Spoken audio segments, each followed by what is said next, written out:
You know, in the ancient world, words weren't just for talking. Nope. They were forces of nature. They could build empires, heal the sick, or, and this is the wild part, unravel the very fabric of the cosmos. So, let's step into a world where a single spoken phrase, a single curse, wasn't just some insult you'd brush off. It was a literal weapon, one pointed right at the heart of reality itself. Yeah, this is the story of the Hittites, an ancient Anatolian civilization, and their, honestly, incredible mastery of what we probably call cognitive warfare today. Okay, so to really get their magic, we first have to meet the enemy.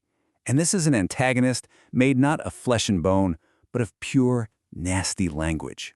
The Hittites had a name for this thing, Idalu Lala, which is roughly Idalu Lala, the evil tongue. And look, this wasn't just gossip or bad-mouthing someone. To them, it was a real, tangible villain, a personified chaos agent they actually called the Tongue Man. And his words, they could literally pollute the world and just rip apart the cosmic order. So that begs the question, right? How in the world do you fight a curse that powerful? How do you battle an enemy that's literally made of words? Well, you don't build a wall. You don't run. You invite it right into your home, and you challenge it to a duel. The battlefield for this incredible duel is a ritual dialogue, a short, powerful story that's actually embedded right in the magic itself. It's called a histriola, but really, it's a trap, just staged as a simple conversation. So you've got the ritual specialist, often a wise woman, and she confronts the evil tongue with just one simple question. It sounds totally innocent, but it's a brilliant move. It's designed to force the enemy to spill the beans, to reveal the true nature of its power. And what happens? The evil tongue walks right into it. It responds with this storm of threats, a whole list of impossible, reality-bending feats that scholars have a great name for, Adynata. It's pronounced something like Adynata. It starts boasting it's going to move mountains. Then it says it'll dry the rivers to dust. And, get this, that it will tame the wildest lions with its bare hands. But here's the kicker. All this boasting, this insane display of limitless, chaotic power, that's not a weakness. That is its power, and it's the very thing the sorcerer is about to turn right back on it to destroy it. See, now the sorcerer has everything she needs. She's ready to turn the tongue man's own power into his very own inescapable prison. The Hittite sorcerer doesn't just fight fire with more fire. No, instead, she uses this incredibly sophisticated principle called sympathetic magic. It's this ancient idea that a symbol or an analogy is just as powerful and just as real as the actual thing it represents.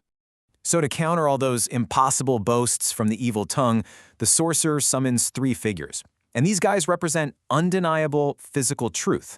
A blind man who literally cannot see, a deaf man who can't hear, and a lame man who can't walk. These aren't just people in the ritual. They are living, breathing symbols of impossibility. And here it is, the checkmate. The sorcerer connects the curse directly to these physical impossibilities.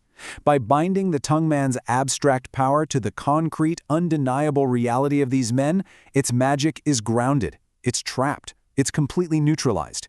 That boastful giant, totally powerless. But wait, because the story has this absolutely fantastic twist. What if that exact same reality-bending, impossible power could be harnessed not to destroy the world, but to actually heal it? Well, there was this unique ritual, the Zuei ritual, and it took a completely different approach.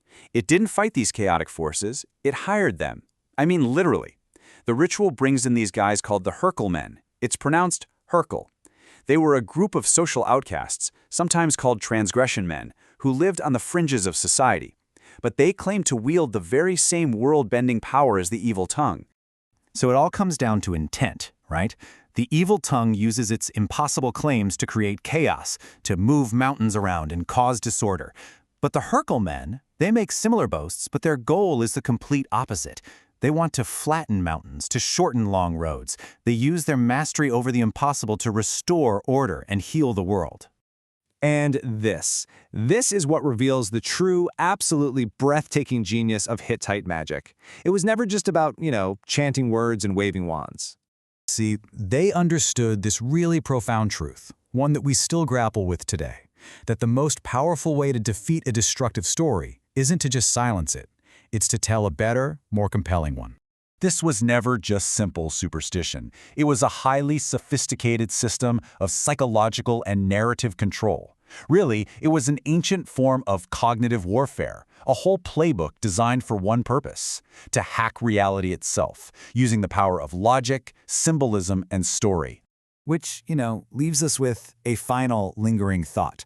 Here we are, 3,000 years after the Hittites, and we're still surrounded by these incredibly powerful narratives that are all trying to shape our world, from advertising to politics.